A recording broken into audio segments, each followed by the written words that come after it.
In the Heights is just like, it has my heart. It's so stunning, and seeing it in a movie form was such a That makes me magical really happy experience. that you got to see it that way. Oh, and it was my first time seeing a movie screen in a year too, so it was extra exciting. En un barrio called Washington Heights, the streets were made of music. I was wondering for you what it was like, reworking the show for a movie. As a hardcore fan, I noticed, songs are changed, characters are missing, characters are added. There's a lot going on. How is it for you to kind of let certain amazing songs go and let certain elements go in order to make this into a film? Well, listen, you're CinemaBlend, so I know there's going to be 3 articles based on what I tell you, not just one.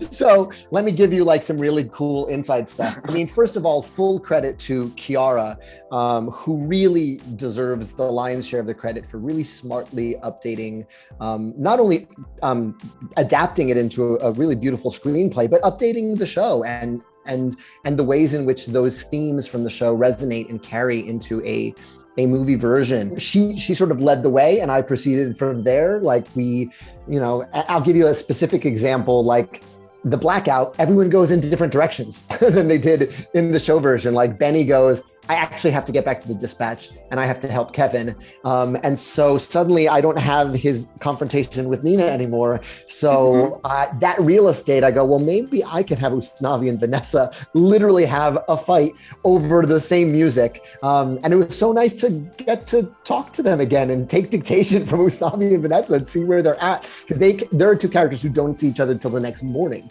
in the stage version.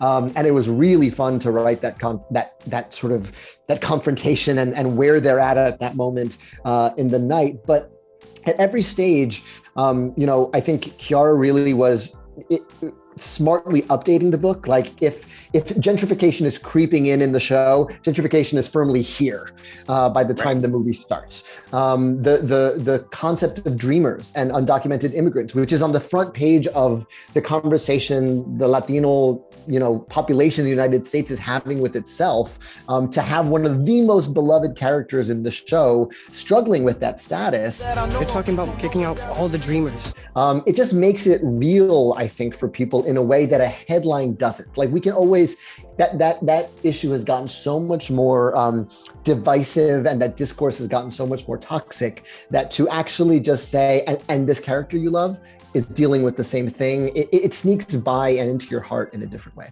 On these blocks, you can't walk 2 steps without bumping into someone's big plans. I apologize if I'm totally off base, but did I spot your father in Breathe? You did, and my mother. I was like, it happened so quick, and I'm like trying to write down my notes. How was that like? That's the moment that I think causes the most unintentional laughter in the Miranda household, because it's such a beautiful, poignant, somber song, and then here come my parents glumphing up, "Welcome home." So I wasn't there on set that day. I'm very grateful I wasn't, because I think my mom struggles musically a bit, and my dad was like, "Come on, honey, this is our shot."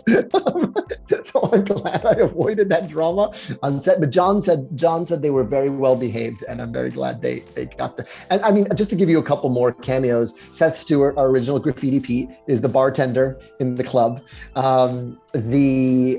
You can hear vocalists, because all of the vocalists for the movie are basically our original and First National Tour cast. So like I hear Javier Munoz is actually the voice of the guy asking Vanessa to dance in the club.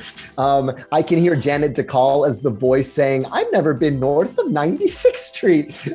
There's like all these little Easter eggs. And then of course the late great Doreen Montalvo, who was in every version of In the Heights from 2002 to this movie, sings her part in Breathe, the part where she sings Mira. Oh yeah, that's Doreen, and she passed away last year, and I'm so glad that we were able to immortalize her performance in the movie.